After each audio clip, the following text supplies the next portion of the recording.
sleep, and 30% family or hobbies or what have you. Intention is everything. And so when you're focusing on something, however much time that you have, your intention that you focus on it, focus towards it, is super important. We spend more time, or a lot of people spend more time thinking about a project, a work project for their company than they do working a business like this. We spend, I know sometimes I find myself doing this.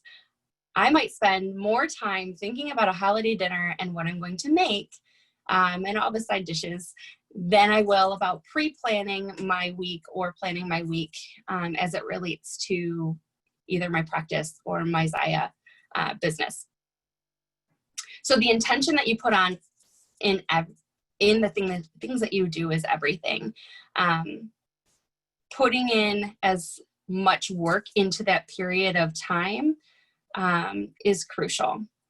And so instead of balancing hours when you're looking at work-life balance, it's balancing the way that things feel, or your progress or your happiness. And I know that that sounds really cheesy and you've got a therapist that's saying that, but the reality is if we are not doing something that empowers us or makes us feel good, then why are we doing it?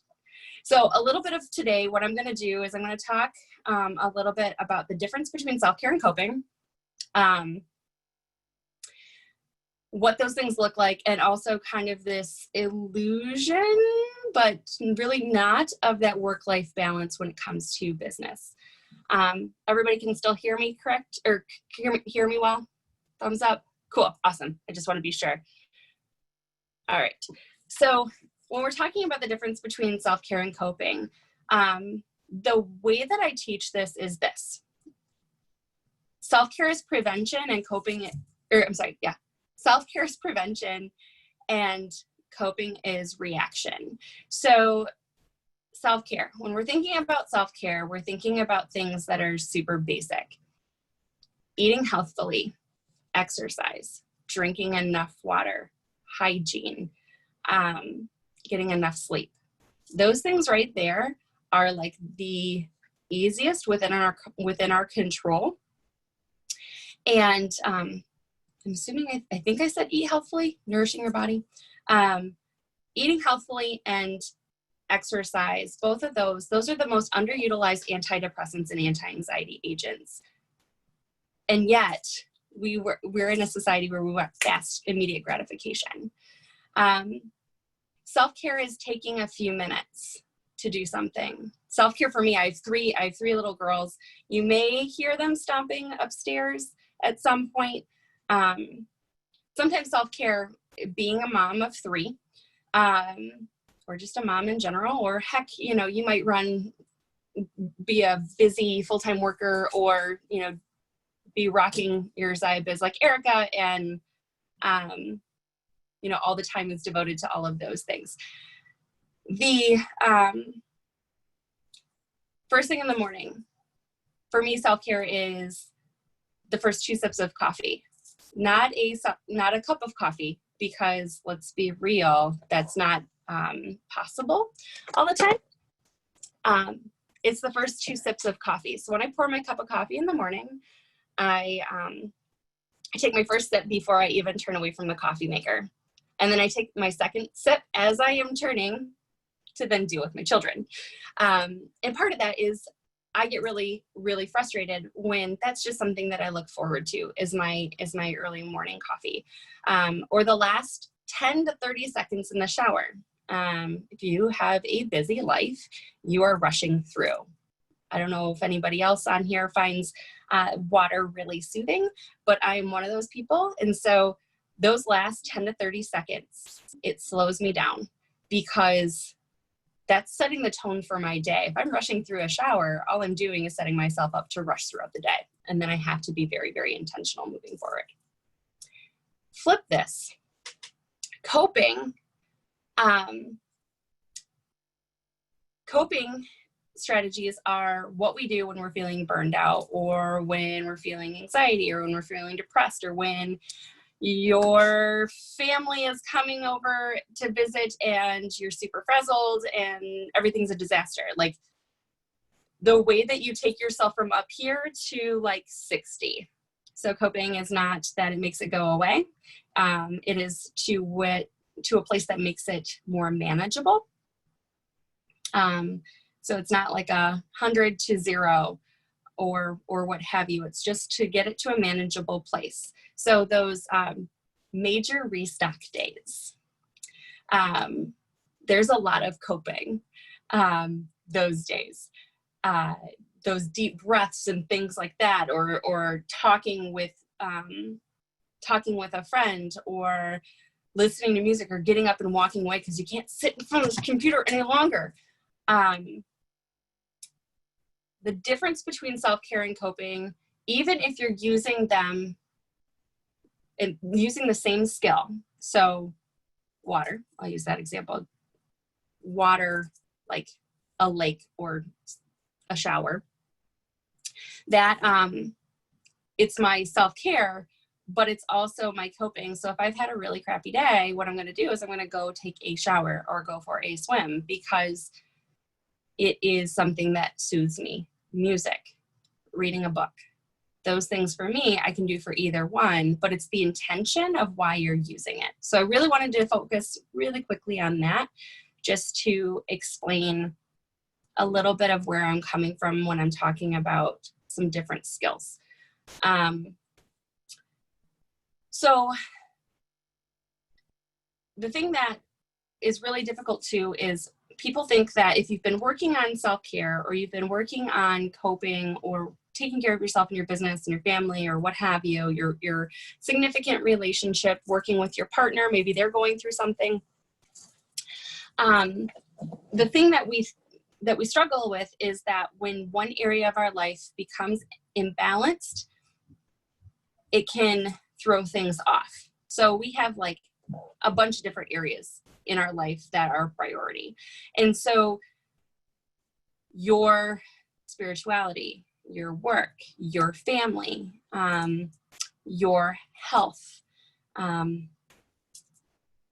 your mission, like the things that you're focused on, your finances, your emotional health, your physical health.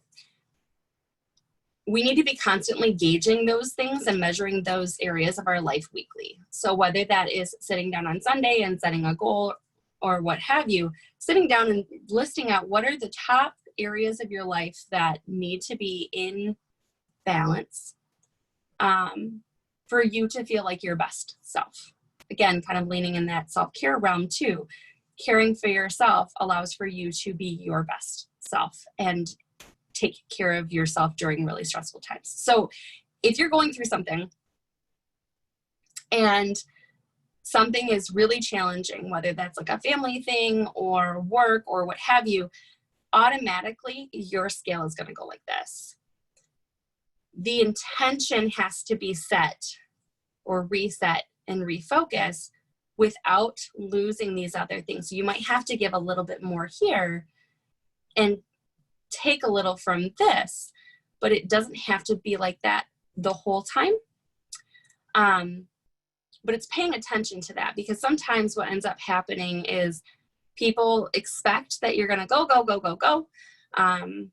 the whole time, rock it out, have all this stuff, the world is burning, and I'm not going to be fazed. I'm not going to be overwhelmed at all. But that isn't always the reality. This mentality of like push through is super awesome because we want that momentum. But sometimes what ends up happening is when we just have that push through mentality, like, oh, this is really hard, I just need to get through it.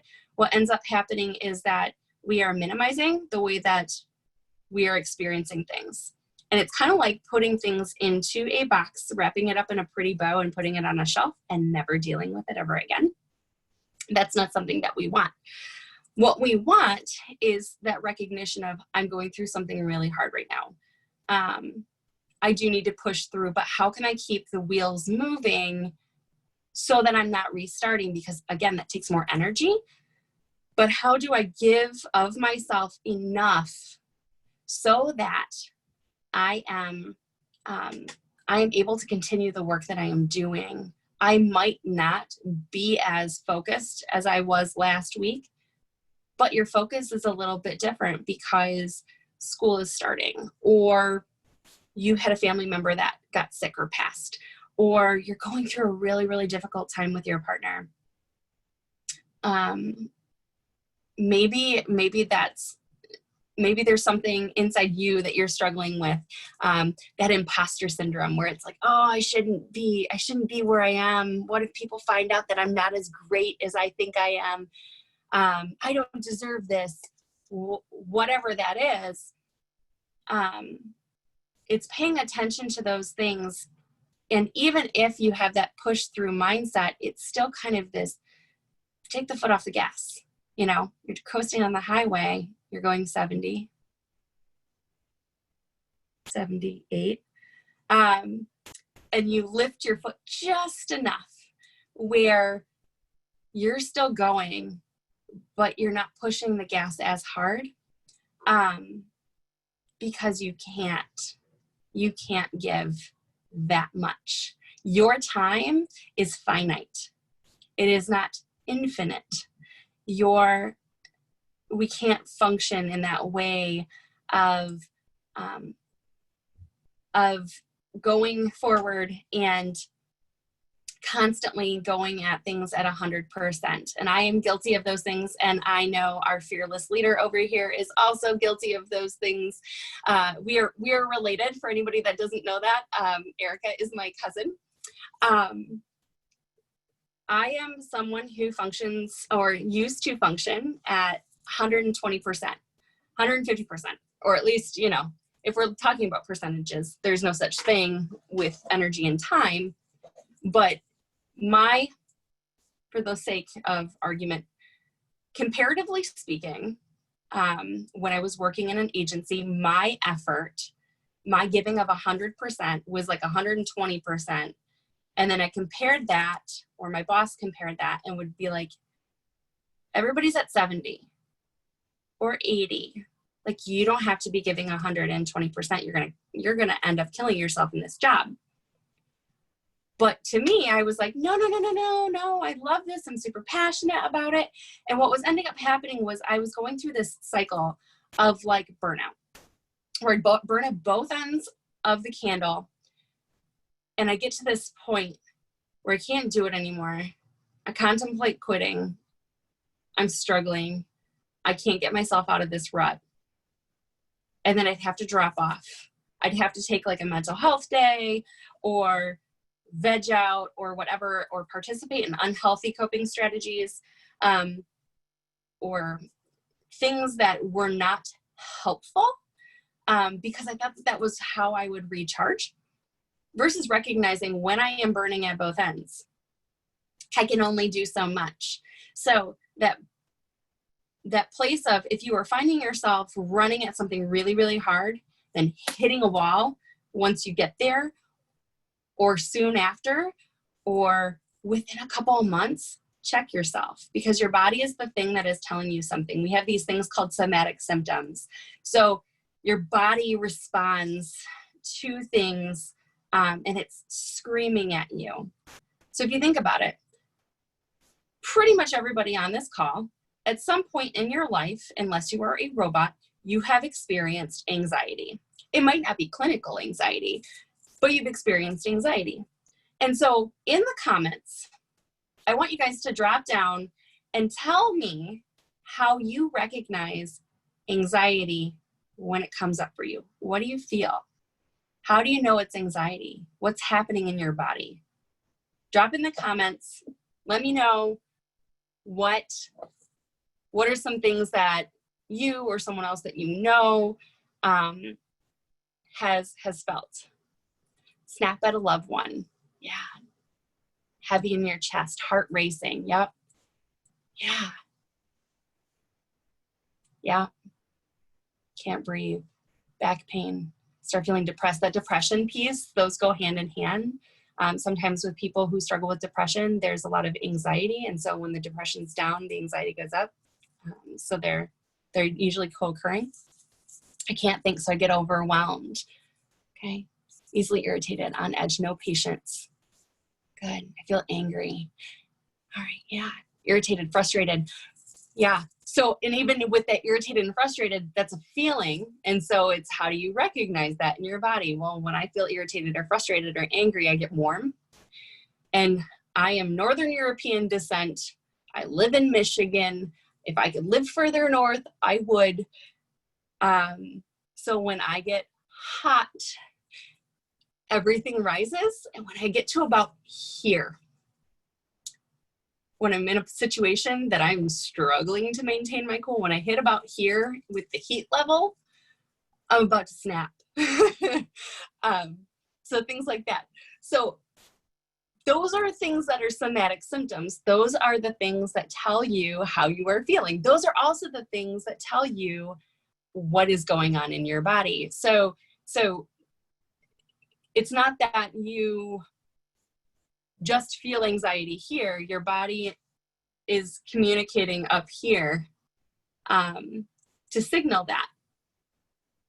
But we often think like we just need to push through. We just need to continue to struggle. We need to continue to do this thing, because if I don't get this thing done, then I can't relax, versus slow down. We have to take a look at the larger picture to get a better work-life balance. Our lack of attention and intention to the areas of our life is no one else's fault but our own. So if we're not paying attention to it, if we're struggling, oftentimes the things that we do where we go, I don't have enough time. Okay. We have the same amount of time as everybody else. And I say that, and I know that people are going to feel defensive, because when I hear it, especially when I'm overwhelmed, I feel it too. But come on, we dick around on our phones all the time. Or we give time to things that don't matter or that don't fuel our why. When you think about why you do things, why is it important? If it's not important, why are you doing it? Setting a boundary for yourself. Boundaries are huge, especially when it's related to self-care. That's a prevention from overstretching yourself. Because if you're overstretching yourself, you're pushing yourself over this threshold that you can't give. And then killing yourself later because you can't push through any further, any harder, because you don't have the energy. So it's not about the hours that you spend in the day, it's about the way that you feel about that. You'll always feel out of balance when you're doing work that doesn't feel engaging or meaningful, or if the work you're doing is great, but you're burned out in another area. So you might be doing really, really great at work and loving what you're doing, and your marriage or your relationship is struggling. And you've been working really hard, but things just aren't working like they should. Oftentimes what people do is they stuff that thought or that feeling in the closet, wrapped it up in a bow, and don't want to deal with it. How many times have we not talked about something or haven't wanted to share something for fear of the repercussion? When we're afraid of talking about something, that's when we need to be doing it, because otherwise we're just stuffing it down. So every time that we avoid and not cope and not work through something or not address something, what ends up happening is you're just feeding the beast, so it becomes something bigger. And it starts taking away, and I feel like this is such a buzzword right now, but it starts taking away your joy from other things. That's not fair. You work hard. And so why take away from something that feels good? Flip it.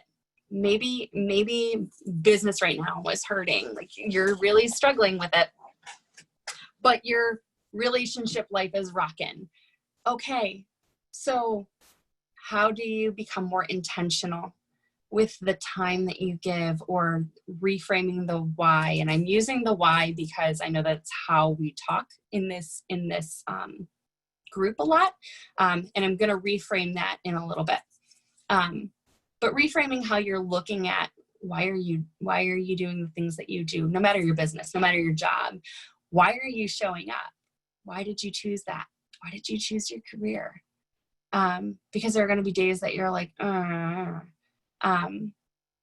side note on that, I have a smile folder at work that I keep little like quotes and things. So when there's, and it's locked away and it's HIPAA compliant, but there are little quotes and thank you cards and things like that, that when I'm really struggling with my career life, those are the things that I pull out. Those are dating back 12 years, 10 years to this, all these other experiences that are like so mundane, but they meant so much. Those things are the reason why I continue to do the work that I do in my professional career. Nurses, teachers, doctors, attorneys, stay-at-home moms. Why do you do the thing that you do? Is it because you feel obligated that you have to do it? Or did you do it because at the time you felt empowered? You wanted to take over the world. That's your why. That's your goal. So don't lose that big picture of why you're doing the things. So some of the things that we struggle with when we're talking about business and we're talking about balancing that self-care piece, what ends up happening a lot of the time, our productivity goes down because we lose focus. Whether that's organization or being distracted or what have you, what ends up happening is that short chat or that phone call that we take, or the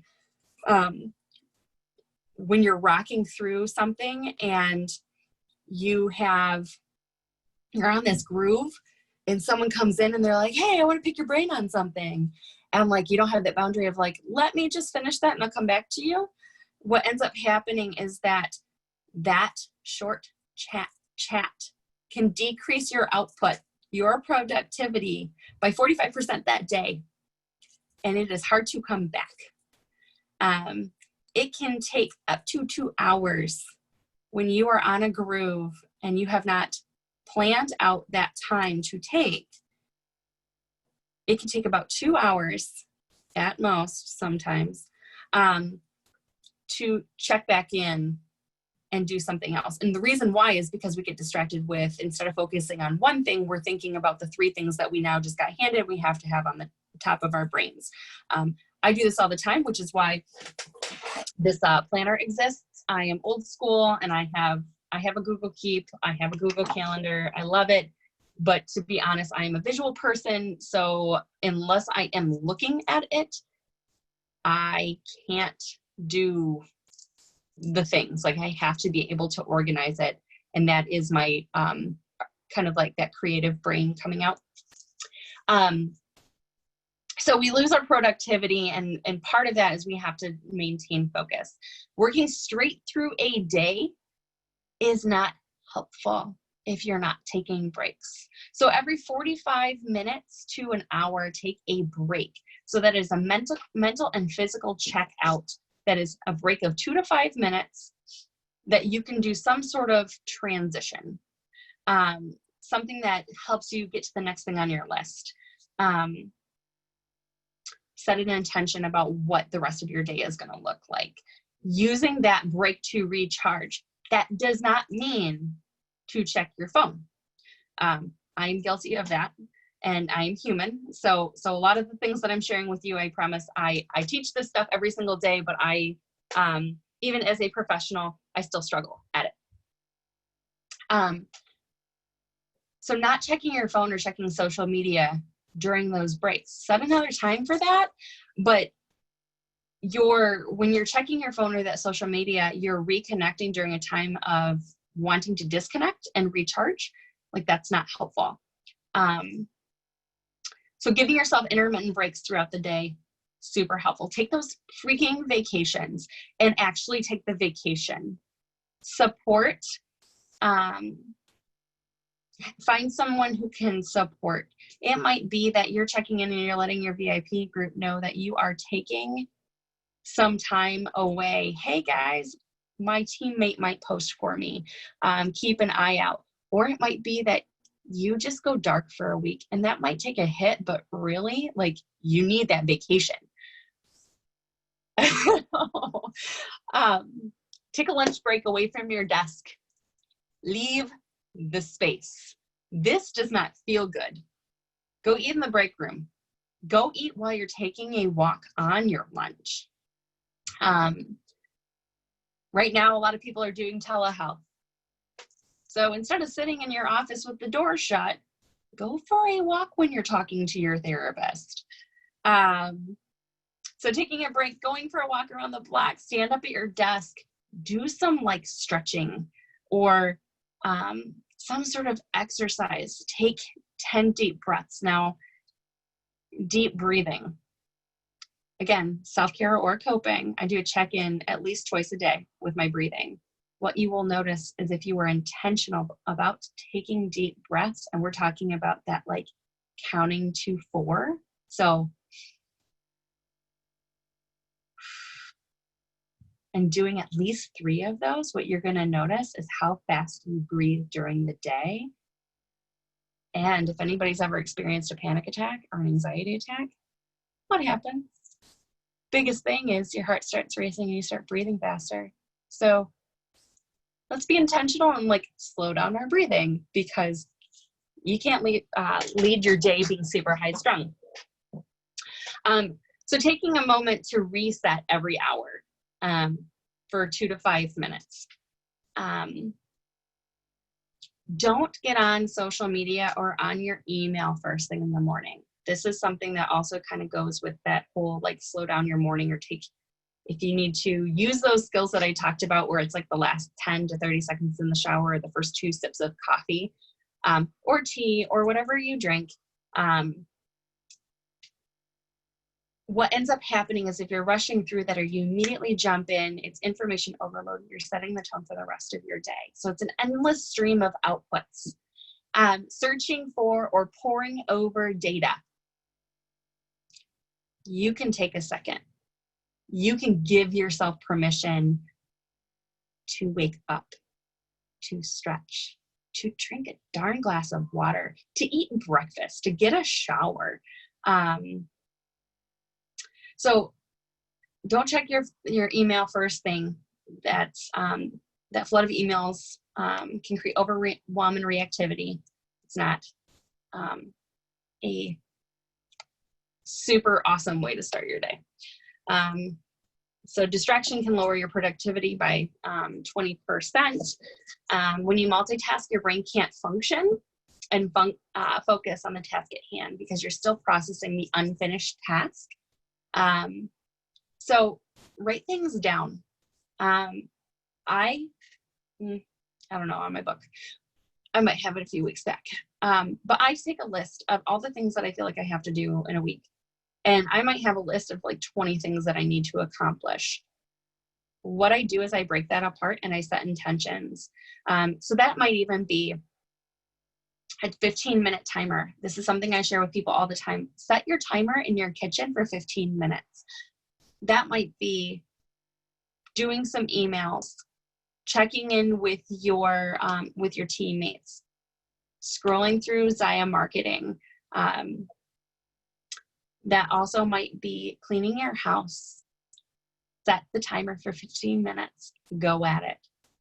It's a way of organizing. You can't think of anything else because you are focused on that task because you only have a certain amount of time.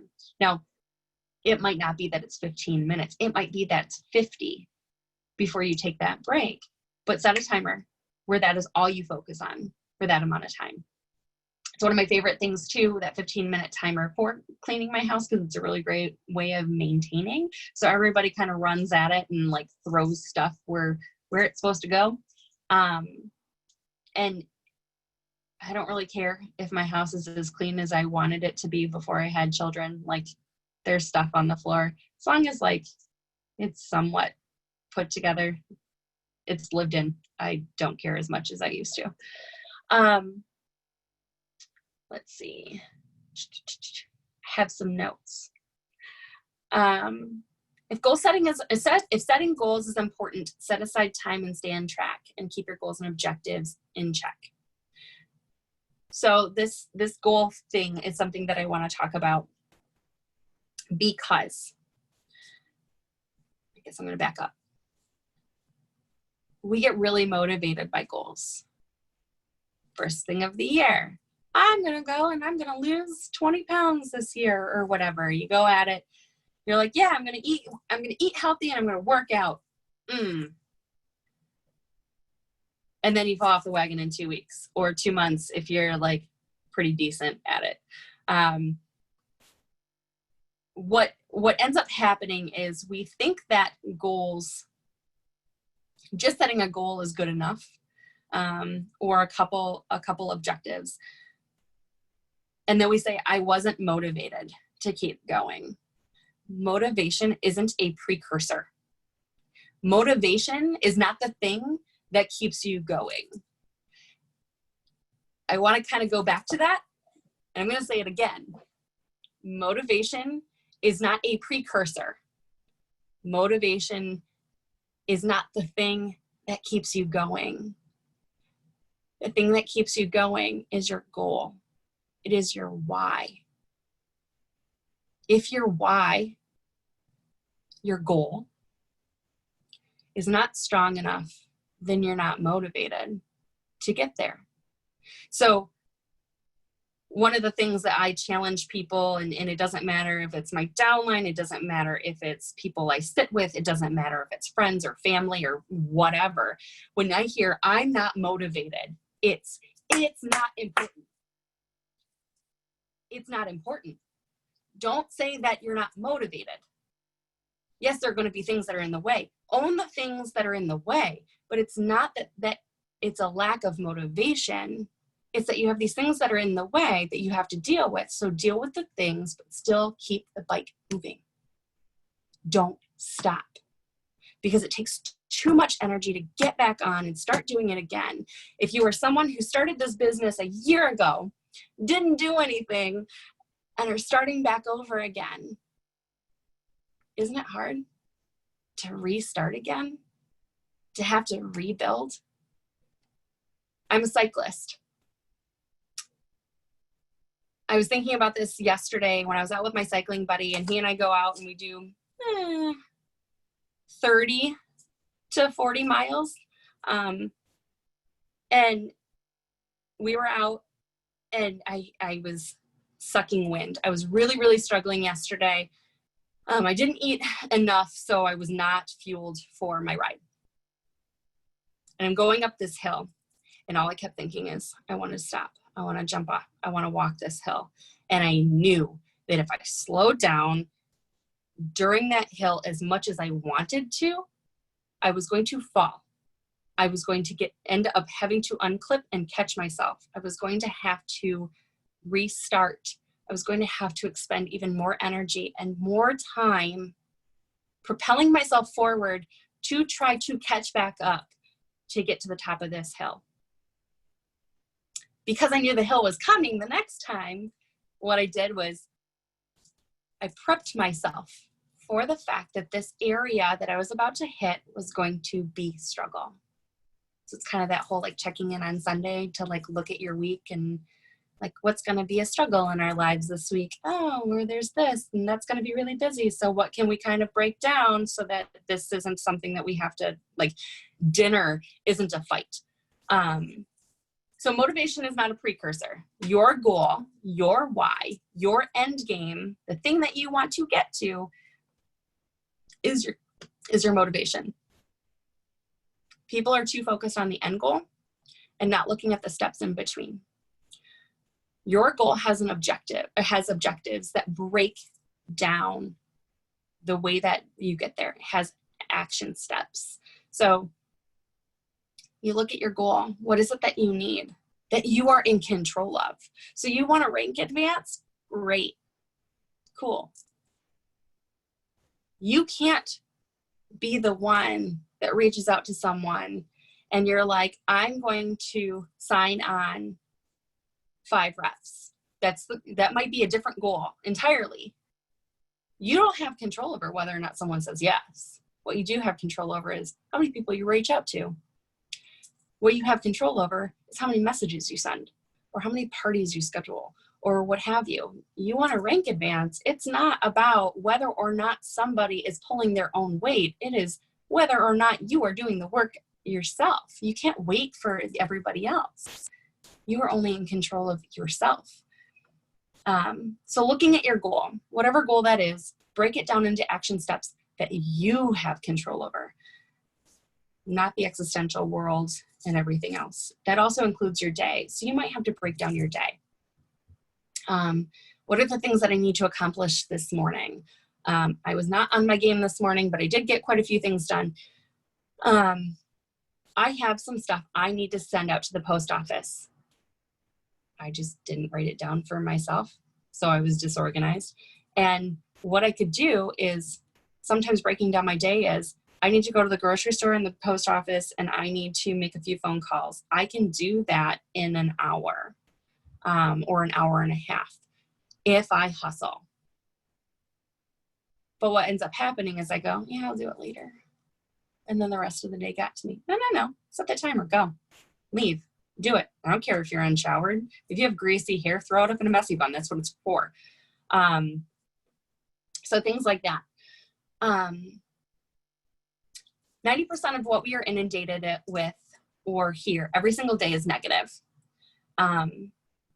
So just like that riding the bike, that 90% of what we hear every day is negative. And so if we are looking at something from a positive aspect, it is so much more work. So it takes a lot of that upfront effort to build. And so maintaining that focus and trying to reframe things in a positive way, because what ends up happening is we're used to this 90%. We've reinforced it for however many years, and we allow that to impact us. We allow not snagging up that bomber bra to be the worst thing in the world, when really it's not. It's just a freaking bra. Someone's going to be mad and disappointed. Who cares? They're going to feel it anyway. You're not pizza. Not everybody's going to like you. And people who don't like pizza have no soul. So 90% of what we are inundated every day with is negative. So why not be positive? Why not look at the thing that's going well? When your month is looking really slow, look at last month's PV and go, damn, last month I had 5 parties. And yeah, I only have 3 parties this month only.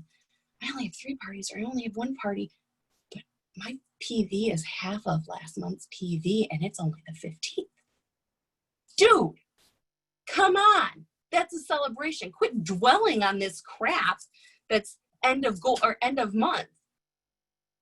It's not helpful. It's not helpful to you. It's not helpful to your team. Look at things. Look at the reality. Look at the big picture. Look at the things that are happening in the world, your environmental factors, the things that you're struggling with on your areas of your life that are important. There are so many things that influence it that you have to look at how they all kind of come together, because it's all organic. Your work life is not separate from your home life. Your home life and your work life are so in ways enmeshed because they play off of each other. So if you're having a really bad work day, you might have a really bad home life moment or hours or evening or whatever if you don't check it, if you don't pay attention. So look for the little wins. What are the things that are going well? As a mom to 3 little kids, my little wins sometimes were that I took a shower or I brushed my teeth. That was my favorite one after my second daughter, who I had severe postpartum anxiety with. When I could brush my teeth, which sounds ridiculous, I felt like a brand new woman. Like, I felt sexy because I brushed my teeth. Like, it was my little win. If you can knock out a workout, cool. You're shooting for 20 to 30 minutes every day and you push through and you did it anyway because you set that goal for yourself. That is a rule with yourself. Cool.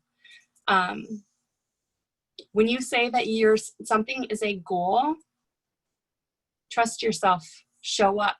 Because if you're saying that you have something as a goal and it's meaningful and yada, yada, yada, and then you let yourself down, what ends up happening is, how do you trust what you say? How do you trust what other people say when you, the most important person in your life, because it's physically your body, it's physically you, can't hold a promise or hold something that is important? It might be that thing shifted. But if you say something is important and it's a goal, make it that and show up for yourself, and look for the little wins. Look for the things that are going well. It might be that you didn't get a new rep, or you didn't have like as many parties as you wanted, but you maintained. Not moving, not going up or down is still a win. And focusing on what is within your power.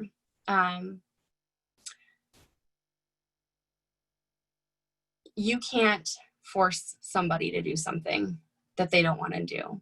You can't base your business on somebody else. And sometimes that's really hard. As someone who has built a business from the ground up, I didn't have support when I started my practice 8 years ago. I didn't have a upper level that was like, do all these things. No, I found all the resources. I did all the work. I put in all that effort. Every dollar that I made, and I know this is kind of coming from that place of privilege too, because I have a husband who has a job, and was able to support us through that. But every dollar that I made went back into my practice. I didn't pay myself for the first 3 years. And when I paid myself for the first time, like actually gave myself a check, I thought I was rich. It was $2,000. I paid for I was able to pay for my maternity leave. And I gave myself $2,000 before I went on maternity leave, after I paid all my bills that I would need to pay. I wasn't going to get a check. But I felt so good. My daughter is 5. And I have a practice with 2 other providers that is pre-COVID, rocking it. I could have given up. I had 3 years of growing and 3 years of marketing and 3 years of doing this business stuff that like I wasn't trained for. I'm a therapist. I didn't go into business or politics, but man, it's so much of that. You have to learn to do these things. And so in doing that, it was a real reality check, how I can look at this business, and I had to reframe it for myself. I can look at this business and go, why can't I move faster? I'm coming after Erica, but why can't I move faster? I don't need to move faster. I know what it was like to build something and to keep showing up and to keep the bike moving, because if I didn't keep the bike moving, I was just going to fall off or stop, and there was going to be so much more energy propelling myself forward. And so be gentle with yourself. Give yourself compassion. This business, any business or any work that you do or anything that you do in your life, whether it's become a parent or an athlete or the best teacher ever, or if you're sitting there and you're taking classes and you are in your 40s and it feels like you're redoing life all over again. Oh, I should have done this before, or what have you. Who cares? You're doing it now. You're showing up for yourself. The goal was enough. Love on that. Love on the little wins, the fact that you're still showing up, and that things feel good enough. Because if you spoke to yourself, if you spoke to someone else, or someone else spoke to you the way that you speak to yourself, it would probably be really painful. Show up as your most authentic version of you. And again, people are going to love you or they're not going to. You're not pizza. You can't make everybody happy. If anybody has any questions, I would love to answer any of them. I know it was a lot of information because I was kind of bouncing around between these different parts, but I wanted to throw everything out there and just give as much information as I could. You're welcome, Allison.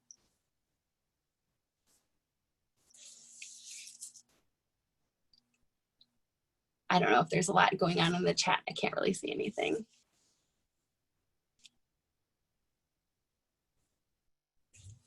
Oh, I just saw a question. Heather, she said, is there a book that you recommend on this subject? Heather, you're muted. On the subject of self-care in business or self-compassion,